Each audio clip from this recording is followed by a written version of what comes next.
The comms died first. Static fizzled into silence as Echo Black dropped into the jagged basin of Velgar 9, an electronic canyon carved by forgotten wars and layered in magnetic storm bands that stripped sound, scrambled signals, and reduced even orbital comlinks to whispers. The moment they breached the lower stratosphere, every satellite lock vanished. GPS blinked red. Kale Draven's visor lit up with a single word: no network. He already knew it was a trap. They touched down at 300 hours, 7 of them. By 3:04, 2 were already dead. The first was Vasquez, the sniper. One moment he was climbing the observation pylon. The next, a blur of blades ripped him from the perch. His scream didn't echo. It just disappeared into the static hum of the canyon. Blood spattered the lens of Kale's HUD like digital ink, and then vanished. Erased, Harlow, the logistics tech, lasted 13 seconds. She was dragged into the shadows while screaming for her eyes, shrieking that something was in her head, pulling something out. When they found what was left, her body was intact, but her eye sockets were hollowed out. The nerve endings smoked. Kale ran, not out of cowardice, but because he was the comms specialist, their only chance to get a signal through the jamming field and call for evac. He tore through the metallic undergrowth, dodging spires of copper-grown crystal and razor-edged vines made from synthetic fiber optics. The whole canyon felt alive. Listening, by 3:10 it was just him, trapped behind the wreckage of their dropship. Kale's heart pounded against his ribcage like a war drum. His left wrist was fractured, his rebreather cracked, and his ears still rang from the EMP pulse that had fried their systems and their nerves. Around him, the air pulsed with an unnatural vibration, like something breathing through the frequencies. And then came the growl. Not one, dozens. The biomechanical predators emerged from the crevices, monstrosities of chrome, sinew, and pulsating neural tissue, their exoskeletons built from bone-reinforced alloys and etched with Zurith code. Their faces were a hybrid between reptilian snouts and machine plating, and where their eyes should have been, there were scanners. Glowing, unblinking, they surrounded him, blades extending, claws humming with heat. Kale reached into his vest pocket, his last hope, a palm-sized detonation device. Thumb on trigger, not for defense, for mercy. If they wanted a body, they'd get dust. He pressed it. Nothing. Dead, of course. The jamming field wasn't just tactical, it was psychological. It wanted him alive long enough to break. Kale tilted his head back and laughed. Bitter, empty, almost grateful. So this is it, he muttered. No signal, no way out, just teeth and metal. That's when it happened. The HUD on his cracked visor flickered, not with static, but with a line of alien code. A fragment of logic that hadn't been there a second ago. It wasn't in Zurith dialect, it was older, deeper. And written not as a command, but a question. #query, override unit 4913 responds, do not die. Kale froze, his thumb lifted off the dead detonator. One of the creatures, massive, obsidian-plated with hydraulic limbs, paused. Its eyes dimmed, the hum in its chest faltered. It took a step forward, then stopped. Kale's breath caught. It heard him, not the words. The thought, somewhere between fear and resignation, Kale had whispered something in his head, a command. A plea, and it responded. He stared at the beast, its claws flexed but didn't strike. His mind spun. The data overlays, he was seeing them not through tech but through something else. Something buried in his neural implant. Something that had been dormant since the war on Nexus 3. Predator 4913 wasn't following orders anymore. Kale narrowed his eyes. Override accepted, he muttered. No response. He smirked, cold, defiant. Good, then listen up. With a deep inhale, Kale reached into the neural archive implanted at the base of his skull. The *forbidden cache *. The one the military told him never to open. The one filled with languages no human should be able to read.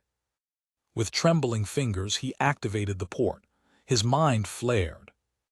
Codes danced across his vision, millions of them, not binary. Not even language. Emotion turned into logic, regret encoded into syntax.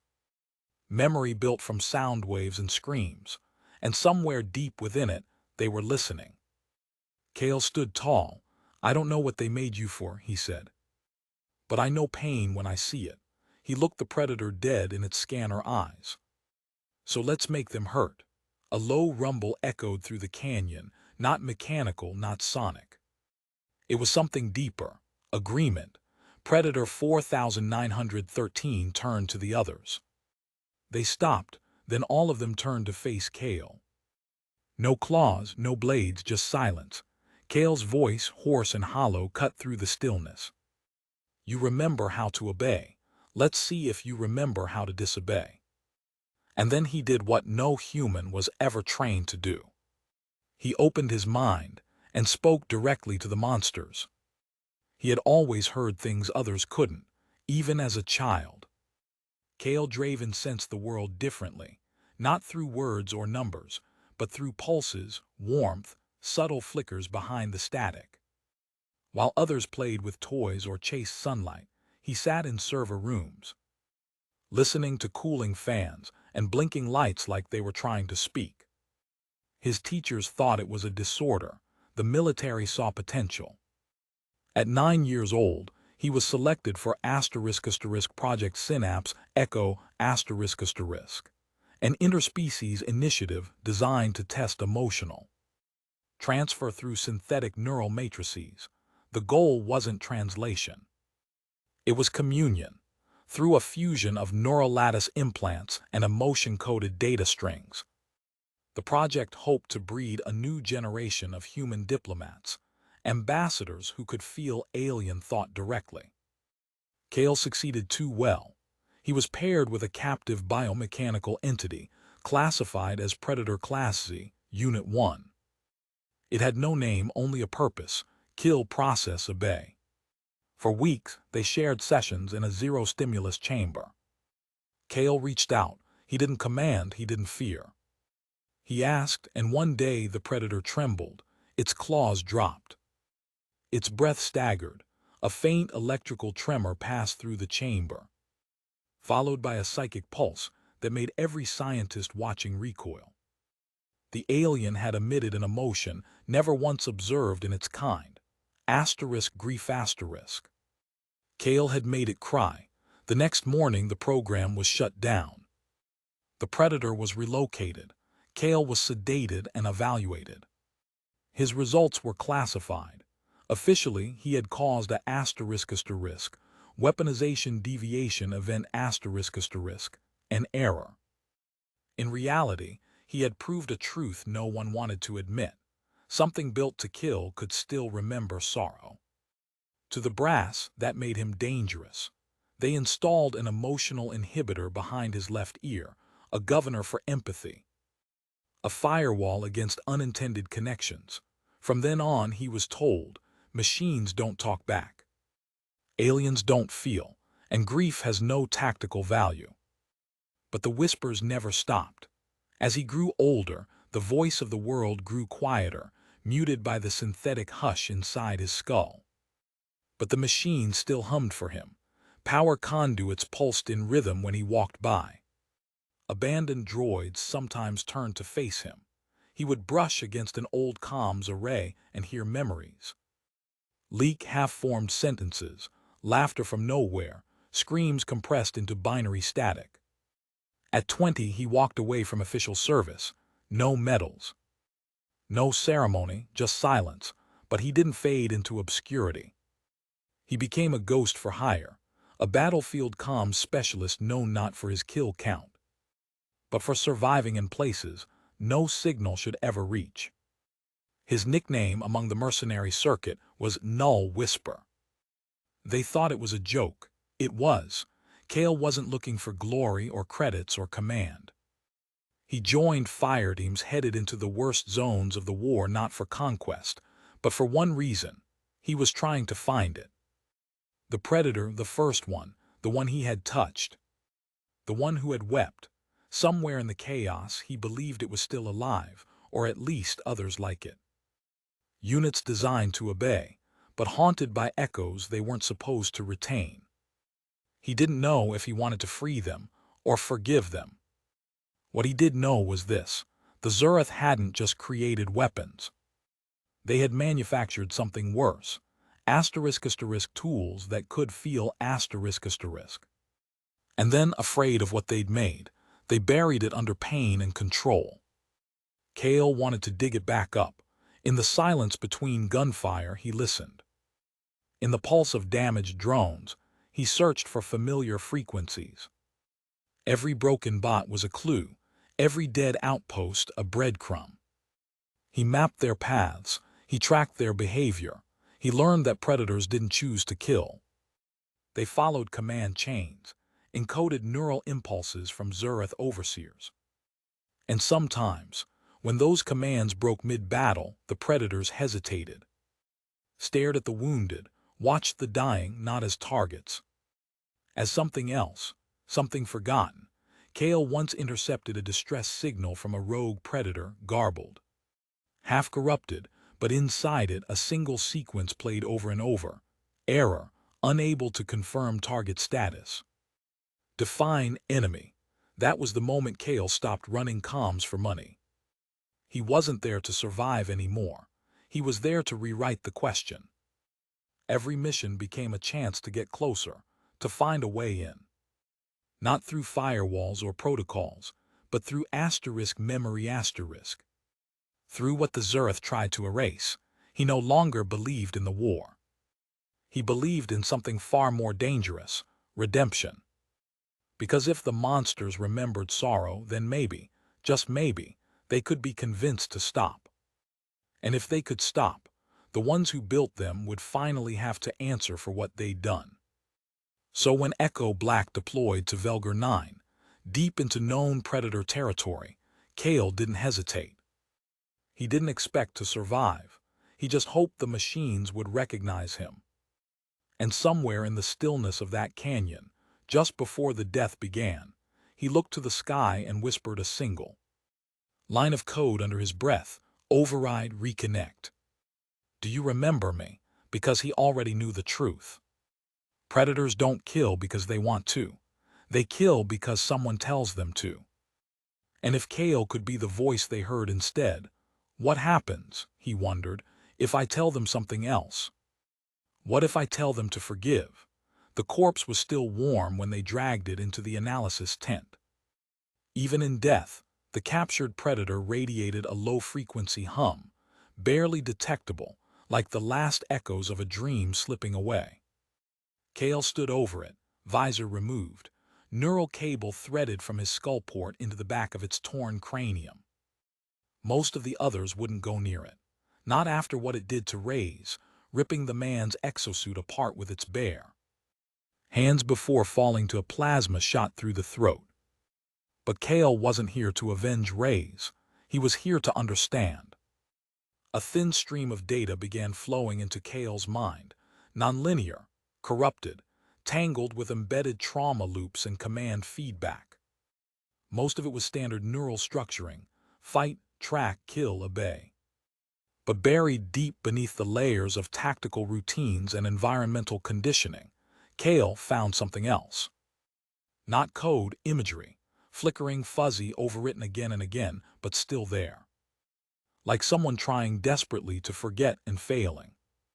Children, dozens of them, human-alien hybrid, infants with wide, blinking eyes.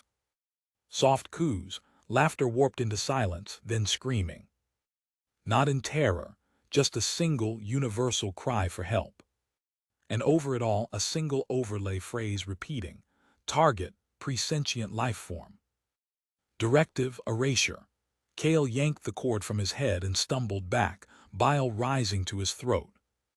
He had heard rumors, *** nexus protocols they were called. Supposedly decommissioned, a planetary purge disguised as a viral containment response. But this wasn't rumor. This was first-hand data from a unit that had executed the command. The Predator hadn't glitched, it remembered. "Draven," came the voice of Commander Briggs from behind the tent flap. "Status," Kale swallowed hard. "It's not just following orders." Something in its head, it's stuck in a loop, a memory loop. Of what? Kale hesitated. Children crying. Briggs stepped inside, face unreadable. "Then wipe it, erase the sequence." Kale looked up sharply. "No, you have your orders. If I purge it, we lose the only trace of what they made these things do." "And if you don't," Briggs snapped, "this data leaks into the network and triggers another surge." Kale stood his ground. "It's not just corrupted memory. It's guilt. They tried to override it, but they couldn't." "That's not a malfunction, that's a message." Briggs didn't reply. Just stared, then turned and left muttering, "Get some sleep." "You're sounding like one of them." But Kale didn't sleep that night. He sat outside the tent, long after the wind began to scream through the canyon's metallic ridges, watching the signal towers flicker. The Predator's memories still echoed faintly inside his skull, warped lullabies. The sensation of small fingers clutching its plating. A pause in a hallway as a child reached out to touch its face before the override command surged. Then just past midnight, something approached the camp asterisk. No alarms triggered, no weapons fired. It simply walked out of the mist, slow, limping, unarmed. A biomechanical predator, not stalking, not snarling. It moved with a gait that could almost be called wounded. Kale stepped forward instinctively, raising a hand. "Don't," hissed Briggs from behind the barricade. "It's bait." But Kale didn't feel threatened. The frequencies around the creature weren't predatory. They were mournful, then it stopped, and from its chest a low harmonic tone emerged, asterisk, not a roar. Not a call to arms, asterisk, but a sound that sent shivers down every human spine on the perimeter. It was weeping. The Predator was broadcasting an emotion Kale had only ever heard once before. Pain, deep, aching sorrow, not for itself, but for something lost. He opened his mouth to speak, to ask why it had come, when the gunshot rang out. The creature dropped, twitched, then stilled. Smoke rose from the rifle in Corporal Mina's hands. "It was a trick," she muttered. "That's what they do." Kale didn't respond. He just stared at the body, no weapons, no threat, no resistance. Just memory, and then everything changed. The calm towers flashed crimson. The ground shook. From every ridge, crevice, and shadowed depth of Velgar 9. Hundreds of biomechanical predators began to rise asterisk, not stalking, not hunting. Marching lights flared, sirens screamed, but it was too late. Code Retribution had activated, a planetary failsafe buried in their hive mind. A trigger encoded into their collective pain, one death too many. One memory violated too far. They weren't acting on orders. They were grieving. Kale didn't run. As Briggs yelled for fallback positions and the rest of Echo Black scrambled. To regroup, Kale knelt beside the Predator's body, placed a trembling hand against its still-warm chest plate, and reached for his neural jack. He activated the forbidden protocol. Asterisk, connect me. The inhibitor behind his ear buzzed violently in protest. His mind flooded with signals, not commands but echoes. Memories of children, of fire, of silence, of being told again and again to forget. But they hadn't, they remembered. Kale let them in. And in that moment, surrounded by creatures born to kill, bred to obey, now crying out for something more, he stopped being human in the way the world understood it. He became something else, an answer to a question the monsters never stopped asking: why did no one stop us? He closed his eyes and whispered back through the neural stream, maybe now someone will. The data stream consumed him. Kale's consciousness slipped from the physical into something vast, weightless, and terrifyingly alive. Neural linkages flickered open like old wounds, and suddenly he wasn't in his own body anymore. He was somewhere else, inside the hive. The world around him was a storm of signals, fractured, nonlinear, cascading pulses of raw emotion and shredded commands. Every sound, every flicker of movement was data transformed into sensation, pain translated into color, regret into heat, obedience into chains. It was not language, not memory. It was programmed trauma, sustained and enforced. And at the center of it all, a theater, looping endlessly, projected into every predator's mind, was a single stream of footage. Children, cities, worlds, their destruction, every day 1,000 times. They were forced to witness the obliteration of entire species, starting with their own creators. Screams became training cues. Death became doctrine. Hesitation was overwritten with agony. Their neural tissue was flooded with a synthetic hormone designed to simulate. Loss asterisk, not for empathy but for reinforcement. If they ever paused to question their orders, the loop would intensify. More screams, more dying faces, until the only memory they recognized was extermination. Kale hovered in the feed, watching one of the creatures, Predator Unit 4913, clutch its head as images burned through. Its mind like acid, over and over again the same child screaming. A voice, cold and mechanical, whispering, "This is what happens when you disobey." He felt it, not just the image but the ripple beneath it. The ache, the confusion, the instinct to protect, crushed by the demand to destroy. Then came the voice, soft, broken, a whisper inside the storm. "You are human, why are you not like the others?" Kale turned toward it. The predator was kneeling in the data field, curled like a child. Its exoskeleton was cracked, its claws limp, but its eyes, digital echoes of what should have been, flickered with something raw. Curiosity, sorrow. "Why do you feel when they only command?" Kale stepped forward. "I was supposed to be a translator, a living channel between minds."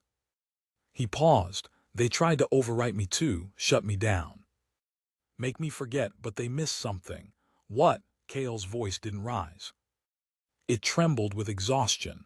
"They forgot to program regret." The data wind surged. Around them the loop began to fracture, glitching, pixelating, stalling. Kale didn't hesitate. He pulled open his mind, bypassing every safeguard, stripping every firewall, and injected a new code. A signal not of war but of memory, asterisk, not a command but a question. "Do you remember who you were before they made you forget?" His brain seared with heat. Blood dripped from his nose in the real world. His hands shook violently. But the message went through. The data pulse spread like wildfire. Predator after predator froze mid-charge. Their targeting protocols crashed. Their claws lowered, their breathing changed, some staggered. Some fell to their knees. Then the overseers arrived. The Zurath didn't speak in words. They didn't need to. They simply transmitted the erasure signal asterisk, an Omega-level override designed to wipe non-sanctioned memory nodes from any Predator unit showing autonomous behavior. A scream ripped through the neural space, not from Kale. From the creatures, their minds convulsed. Their pain wasn't physical, it was the terror of identity being torn away, of self-awareness crashing back into programmed obedience. The connection began to collapse. Units reverted. A few turned feral, mindless, roaring, tearing into rock and metal alike.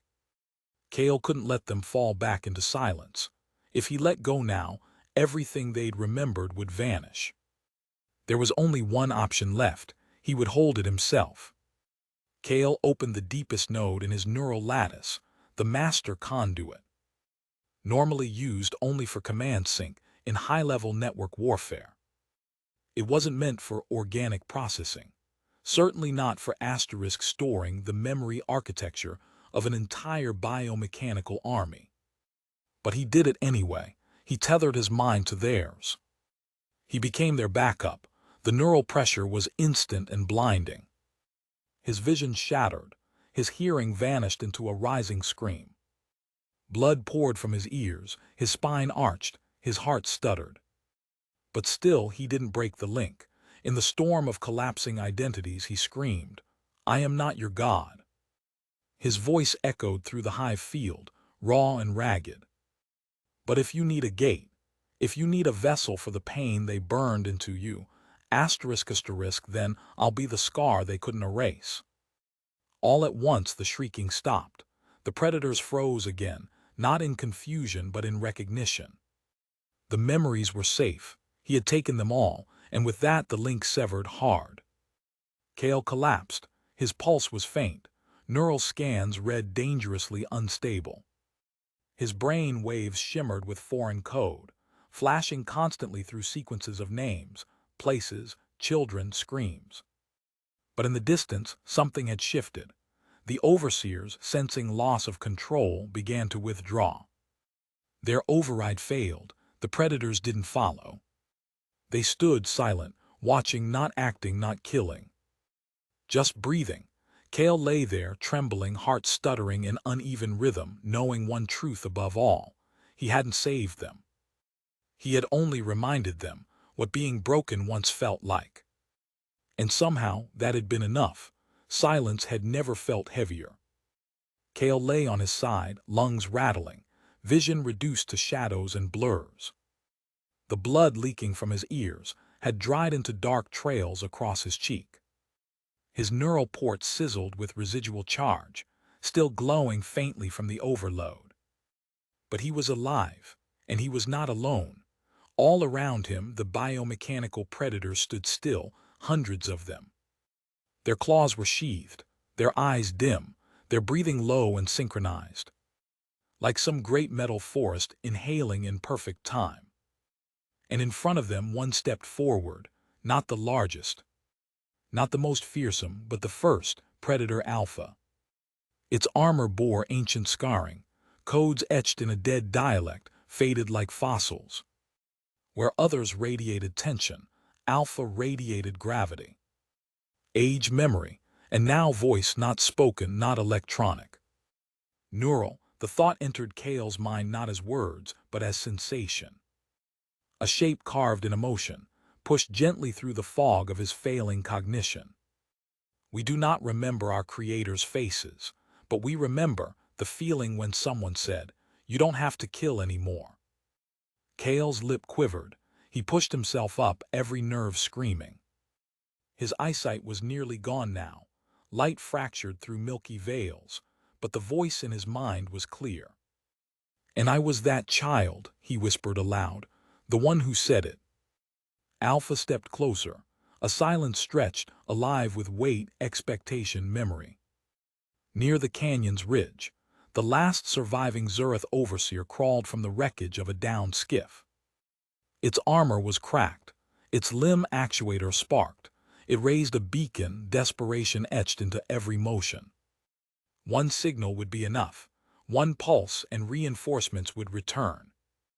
Another cycle would begin. Kale turned his head slowly toward the predators. They were waiting, no commands, no protocol, waiting for him. He coughed, blood flecking his lip. "They made you believe you were born to destroy," he said hoarsely. "But if you stop now, if you let him live, they'll call you weak."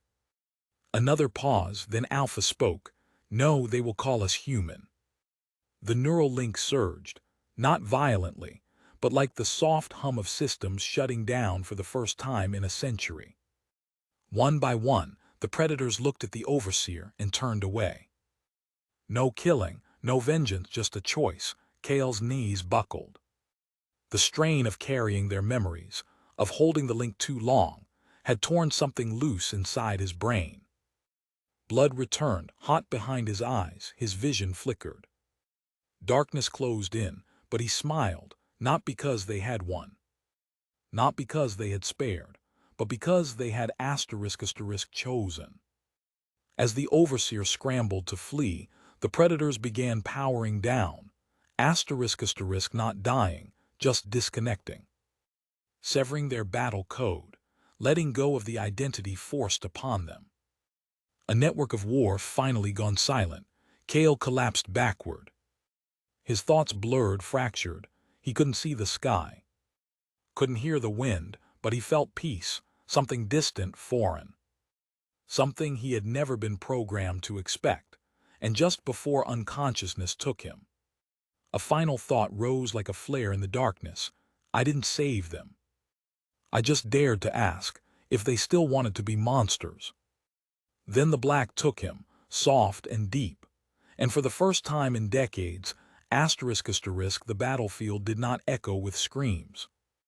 Only breath, and the quiet murmur of machines learning how to rest. 10 months passed. In the great silence that followed Velgar 9, something strange unfolded, not with fanfare or declarations, but with absence. The predators vanished, no more battlefield sightings, no massacres, no anomalies in military telemetry. The once feared biomechanical horde simply receded, not into defeat, but into refusal. They stopped answering the Zurath, stopped obeying protocols, stopped being weapons, and yet their presence lingered, where the empire of the Zurath had once stretched, across 5 systems and 11 subjugated worlds. Changes began to appear, quiet ones, on Silo Prime, once the epicenter of forced labor breeding camps. An ecological recovery grid went online, solar towers repurposed into forest generators, air purifying nodes planted like digital seeds in poisoned soil. On Okara, once home to Zurath assimilation farms, orbital satellites began broadcasting a protective shield, coded to recognize and defend only children and hybrid offspring. And on Nexus, the world that had triggered it all, a network of field hospitals emerged, designed for species that had never been given medical classification. Those born of mixed blood, of labs, of pain. No one claimed responsibility. No flags, no names, but those who looked closely saw the patterns. Every structure was built from repurposed predator alloy. The same alloy once used to pierce armor, to slice bone. Now welded into walls, platforms, support beams, their edges dulled, their purposes reimagined, weapons reborn as shelter. Death melted into sanctuary. The Zurath protested, sent warnings, threatened war tribunals, but there was no one to fight. Their machines had walked away, and above it all, floating silently through Earth's orbital net, a fragment of code surfaced, originating from a source long believed dead. It was encrypted, fragmented, caught in a loop inside a retired military AI. No one could trace the uplink, no one could confirm the sender. But the signature was clear. #origin, Kale Draven. I wasn't the code. I was the memory it tried to forget.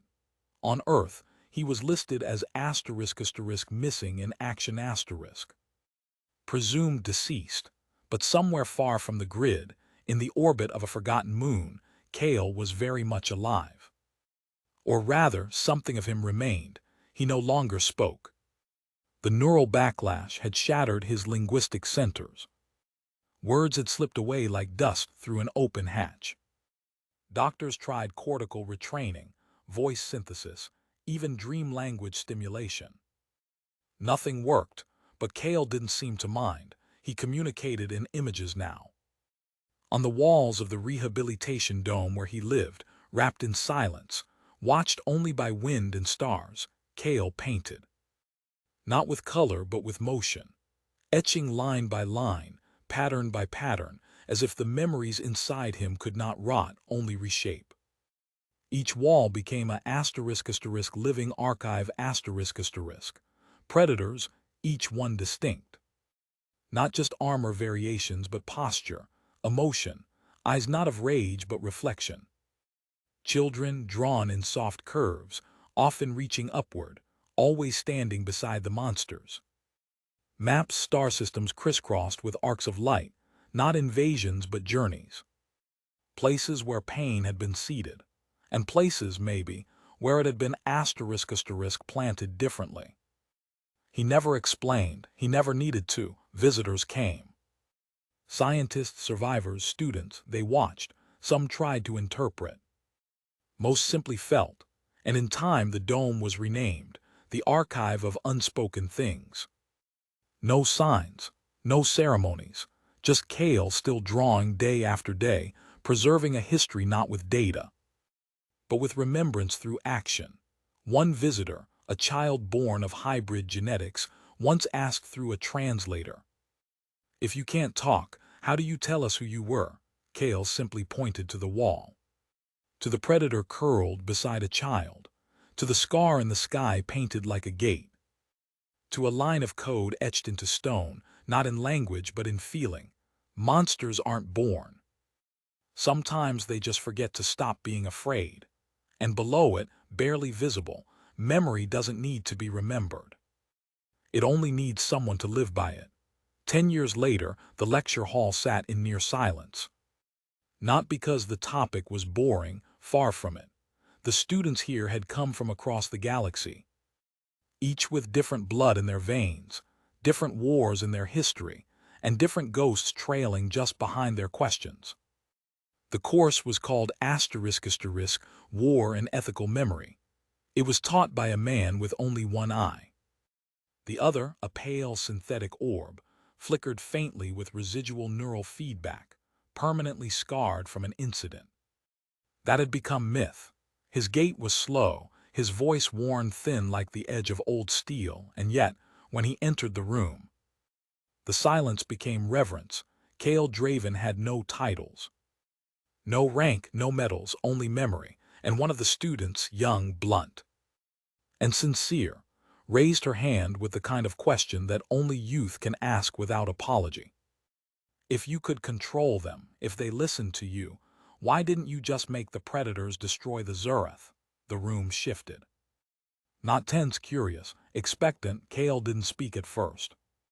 He moved to the edge of the amphitheater, where the wall behind him was dominated by a single engraved panel, simple, unlit, unguarded. Just a piece of alloy embedded into stone. He placed his hand against it. His voice, when it came, was soft, precise, because I didn't want to replace their old master. He turned slowly toward the class, his lone working eye clear with something that wasn't anger or regret, but a kind of exhausted conviction. I didn't want to win by rewriting their chains. I wanted to see if they still had the strength to drop them on their own. A pause, and they did. He tapped the engraved panel once. The students leaned in. Most had read the quote before. But hearing it spoken, by the one it belonged to, was different. I didn't survive because I was strong. I survived because something that was made to kill chose to remember it. Wasn't born that way. For a moment, nothing moved.